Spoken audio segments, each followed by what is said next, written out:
D'accord. Tout d'abord, je viens d'une famille sportive et tous mes familles, bueno, mon frère et sœur jouent le basket. Donc, j'ai grandi une famille sportive, c'est pour cela que je me suis commencé à faire du basket et je jouais en l'équipe nationale, cadet, junior, senior et après je me suis venu en Espagne. Pour moi, je vis les gens qui a eu une difficulté sur ça, mais pour moi, ce n'était pas ça. Parce que vu que je venais d'une famille sportive, ça m'a aidé beaucoup. Je n'ai pas eu ces difficultés. Mais en Afrique, il y a beaucoup de jeunes filles qui ont eu ces difficultés-là. Mais maintenant, il y a beaucoup de changements aussi parce qu'il y a des gens qui comprennent que si une femme fait sport, et le basket, ce n'est pas juste le garçon. Les femmes aussi peuvent le faire. Maintenant, ça va. Avant, c'est un peu compliqué. Maintenant, ça va. Il y a beaucoup de changements. C'était mix parce qu'il y avait des garçons. Pour nous, chaque catégorie, il y avait filles et garçons. Donc, on n'a pas le même heure d'entraînement. Tu vois, donc, c'était mix. Bueno, a mí, pour moi, je venais trop tôt parce que j'étais à l'époque d'ici 17 ans. C'est à cause de ma grande sœur qu'elle joue en France à l'époque. Donc c'est elle qui a cherché Gran Canaria pour moi et je fais 2 ans là-bas. Après, quand je me suis revenu en Gran Canaria, c'était pas facile parce que je suis jeune, j'ai pas adapté de sorties de me loin comment dirais-je, à ma famille et donc j'ai eu ces petites difficultés et d'espèce. Après, j'ai pas eu une grande difficulté parce que à chaque fois si j'ai eu un problème, toute ma famille sont là pour m'aider. Donc, comme j'ai commencé en Afrique, ils m'ont aidé et ici parce que ma grande sœur joue en France, donc elles savent comment fonctionne déjà. Donc, et j'ai un souvenir quand je partis en France, je fais 1 année en France et j'ai eu beaucoup de changements parce que je commençais ici en Espagne, je sais comment jouer ici et en France c'est un peu différent. Donc, je pense que c'est juste difficile que j'ai eu, hein. Sinon, de tout, ça se passe très bien. En Bretagne, je pense que toutes les personnes qui vivent ici en Espagne et s'ils partent en Bretagne, ils vont avoir beaucoup de difficultés parce que là-bas, il faisait froid, il faisait, comment dire, lluvia. Quasi on a fait 2 mois, il y avait pluie. 2 mois et qu'il y avait pluie. Donc, pour moi, je n'ai pas adapté de ça. J'ai eu une difficulté de ça. Et au niveau des baskets, il y a beaucoup de changements aussi. J'ai eu beaucoup de changements parce que le rythme qu'on a ici, ce n'est pas le même. Les tactiques, ce n'est pas le même. Donc, je me suis un peu, comment dirais-je, un poco, mi cabeza está un poco, yeah. Pero después, quand je fais 3 mois là-bas et je me suis commencé à rentrer ici, adapter et au final, et je me suis retrouvé très, très bien. J'ai joué très bien et j'ai adapté très vite en championnat français aussi. L'année passée, je me suis décidé d'arrêter parce que c'était à cause d'un traitement. Donc, c'est pour cela que je me suis décidé d'arrêter. Je fais 1 année et après, je me suis revenu avec tous les efforts-là. Franchement, moi aussi, je me suis un peu étonné, mais au final, este trabajo. Si tu as travaillé bien, tu vas eu le résultat aussi. Et bueno, je pense que c'est tout ce que je peux dire dans ces points-là. Bueno, avant d'arrêter, je me suis dit que je vais faire mon traitement après, je vais continuer à jouer. Donc quand je prends beaucoup de temps, donc je me suis dit que est-ce que je ne vais pas laisser le basket parce que j'avais pris beaucoup de poids, donc c'est un peu compliqué de retourner avec forme. Donc. Mais quand je viens ici, c'était pour faire mon rénovation. Et quand je me suis rentré ici, un jour, j'ai dit que, ouais, non, je peux jouer. Hein. J'ai dit ça à mon frère. Il a dit que si tu dis que tu peux jouer, tu peux jouer. Et j'ai commencé à m'entraîner à la salle de gym. Et j'ai vu que j'ai en train de perdre du poids. Et j'ai contacté directement mon agent et j'aimerais retourner encore. C'est pour cela que je me suis retourné. Mais au début, je ne pense pas si je peux jouer parce que vu que j'ai pris du poids, donc c'était un peu compliqué. C'était pas facile, hein, si j'ai passé beaucoup de choses pour maigrir. Donc c'est avec beaucoup d'efforts que je me suis retrouvé. Je pense bien, hein, parce qu'il y a des gens qui jouent en Afrique, par exemple, ils ont marié et il y a des enfants, mais ils continuent à jouer. Ça dépend de beaucoup d'efforts, parce que ça dépend du courage aussi. Et si tu as une belle famille qui te comprenne aussi, ça va t'aider beaucoup. Ou si ton mari te comprenne, ça t'aidera beaucoup à gérer ta famille et un quotidien de basket, de sportif aussi. Si. Bueno, et un jour, quand je me suis décidé que je vais retourner à jouer, et l'entraîneur a rejoint Mickey, et j'ai fait 2 ans en San Andrea avec Mickey. Et quand j'ai décidé à retourner, un jour, le lendemain, Mickey il m'appelle, il dit que Mariam, qu'est-ce que je dis bien? Il m'a dit que, ok, nous on est en train de chercher 5. Année passée, tu n'as pas joué, on ne sait pas si cette année tu vas jouer ou pas.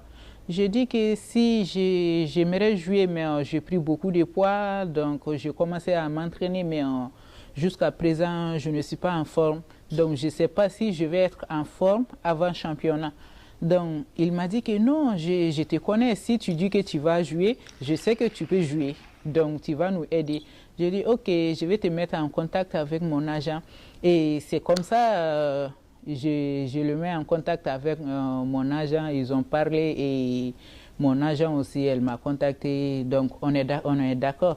C'est à cause de ça je me suis retrouvé ici. Et je me suis dit que je vais venir avant les autres, parce que vu que j'ai fait une année sans jouer, donc il faut que je commence avant les autres. Donc ils m'ont accepté ça aussi. Et je me suis venu avant les autres. Je fais un mois et quelques avant les autres. Et après, quand tout le monde vient aussi, on a fait 1 mois et quelques encore. Donc ça m'a permis beaucoup de me retrouver comme ça. Je sais que je vais aider l'équipe. Je sais que je vais jouer bien et j'aiderai beaucoup à Peña. Mais je ne m'attendais pas à ces résultats. Franchement, je ne m'attendais pas parce que c'est compliqué. Hein. Il faut arrêter une année et retourner comme ça. Je ne m'attendais pas. Claro, si, c'est mon meilleur. Je n'ai jamais fait ça. Hein. Mais pas moi seul. Il y avait beaucoup de joueuses en championnat espagnol. C'est la première fois aussi que 12 MVP. C'est la première fois aussi. Hein. Donc, j'étais pas... Si j'ai fallait faire comme ça, mais c'était du ouf. Moi, j'ai trop aimé cette équipe hein, parce que en dehors du basket, on est soudés. Donc, et c'est très important aussi. Et si tu as une équipe qui se comprenne, même dehors du terrain, ça aide beaucoup ça aide beaucoup les équipes à faire une bonne résultat. Tú sabes, cuando tienes un equipo que está juntos después de campo, todo cosa que hacemos juntos. Por eso ayudar mucho a hacer un buen resultado. Et Alima, c'est comme une sœur de moi, parce que sélection Mali, avec l'équipe nationale du Mali, on a joué ensemble et je la connaissais avant aussi. Et on a fait une année à Saint-Sébastien, donc je la connaissais et elle est une sœur de moi. On se comprend dans le terrain aussi. Yeah. Cuando empezar, quand je viens et je parle avec l'entraîneur avant de venir et quand je me suis venu ici, on a parlé encore et notre objectif dès le début, c'est pour maintenir l'équipe en première division parce que c'est une équipe qui a monté cette année, donc notre objectif c'était ça. Et deuxième objectif, de jouer en Coupe des Reines, Copa de la Reina. Et malgré qu'on n'a pas pu jouer. Et troisième objectif, c'était jouer en playoff. Et on a ces chemins. Donc, et je pense qu'on n'a pas éteint tous nos objectifs, mais on a fait beaucoup de choses. Et je pense que toutes les équipes sont fières aussi. Parce que pour monter cette année et faire ce bon travail. Et je pense que nous aussi, on est très contents. Non, quand je me suis venu, la première chose que ça m'a marqué, c'était les salles. Quand je rentre dans les salles, je dis waouh, ils ont une grande salle. Hein? Et pourtant, je fais 10 ans de carrière, 11 ans.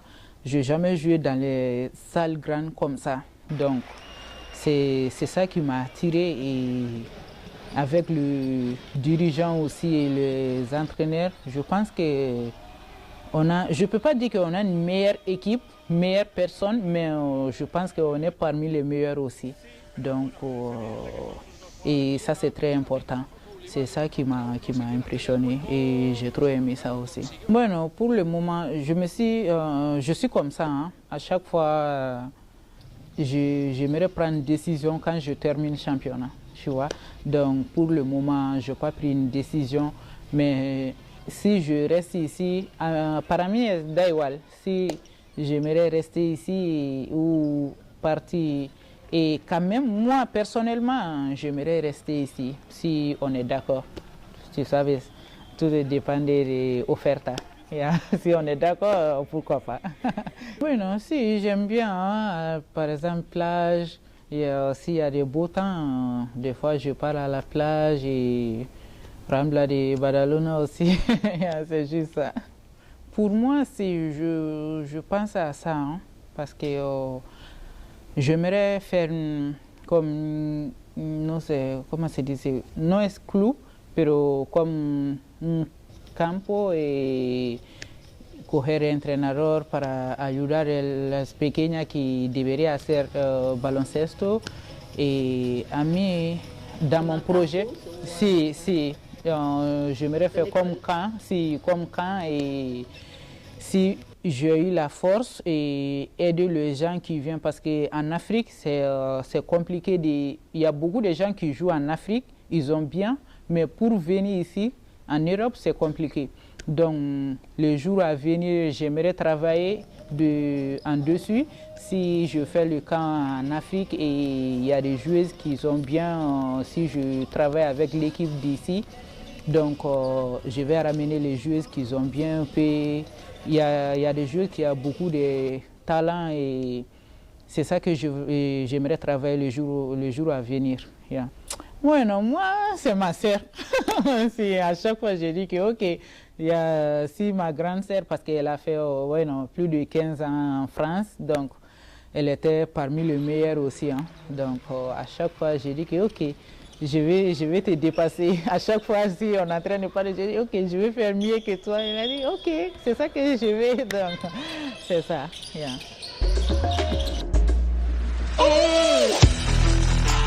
La temporada 24-25 ja és pràcticament als llibres de història, a excepció d'algunes fases d'ascens. La resta d'equips ja donen per tancat l'any esportiu i estan ja de vacances. Una temporada que ha tingut, com sempre, alegria, tristesa, però sobretot molts derbis i bàsquet. En el cas dels nois, la Penya B ha assegurat la permanència a Lliga EVA de forma agònica, però alhora reconfortant amb un Maju que ha fet de líder espiritual a la pista.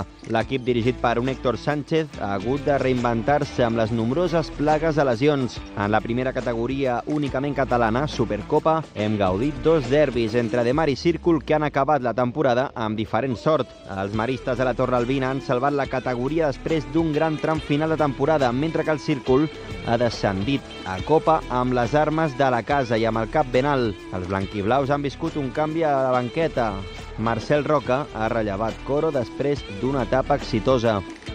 Un altre equip amb aroma badaloní, com és el Montgat, en canvi s'ha colat a les fases d'ascens amb un sprint final excel·lent que li ha donat tot el dret per lluitar amb coses molt grans. Aquest cap de setmana, els de Jordi Cornellà i Eric Balaguer jugaran contra Sant Cugat. A Copa, en canvi, hem viscut possiblement una de les notícies de la temporada, com és l'ascens a la Minguella de Jaume Sala.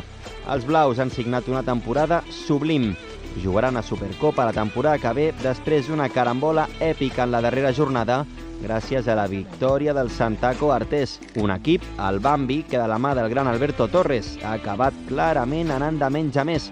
I on hem gaudit també, per cert, dels últims partits de la llegenda Dídac Arredondo. L'UPSA també continuarà una temporada més a Copa fent valer el factor Ricard. Menys sort ha tingut en canvi la Llefi de Vinyes, que un any després torna a caure a primera catalana. El futur, però, és molt prometedor al carrer Doctor Bassols. També baixa, en canvi, i diu adeu al club de la seva vida, Pol Serra amb el Masnou. Parlant de descensos, a primera masculina n'hem vist un altre significatiu, com és el del badalonès, que la temporada 2021-22 jugava a Lliga EVA i en tot just 3 anys ho farà a segona catalana. Els 3 filials de la categoria, Minguella B, Círcul B i Santaco B, en canvi, han aconseguit la permanència. A tots ells s'hi unirà la temporada que ve a primera el Sant Pep, que de la mà de Víctor Furones i un equip molt jove ha aconseguit l'ascens directe com a primers de grup a segona. El Sant Andreu també ha signat un gran any i acaba tercer, amb un ull pendent de possibles renúncies, mentre que l'ABB baixarà a la tercera catalana, coneguda ara com primera territorial. Una lliga, la territorial, que ha tingut el Sant Andreu B el líder amb un balanç de 24-2.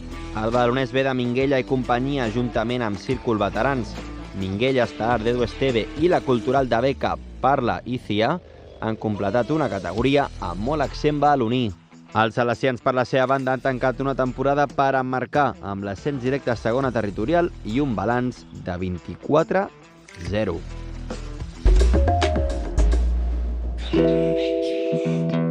Pel que fa als equips femenins a Badalona, el conjunt de més categoria ha estat la Penya B, un filial format per jugadores júnior i dirigit per Quimito Gispert, que s'ha plantat a la final a 4 per pujar a Supercopa. Molt de mèrit per elles, i allà s'hi trobaran aquest cap de setmana el Badruna Gràcia, que ja sap per cert el que és guanyar-les a l'Olímpic. A primera catalana hi trobem 2 dels principals sènior de la ciutat, com a mínim fins ara, Llefià i Minguella, que ens van regalar un tram final on es van decidir coses importants. La Llefi consolida el projecte amb una temporada més a primera de la mà de Sairchio, tot i la plaga de lesions patida. La Minguella, per la seva banda, diu adeu a la categoria i consuma el seu descens a segona catalana, una segona en la qual es trobarà amb el Sant Josep. L'arribada de Jessi Garcia ha estat clau per treure l'equip del Pou en la darrera jornada i aconseguir una permanència gairebé miraculosa i amb molta feina al darrere.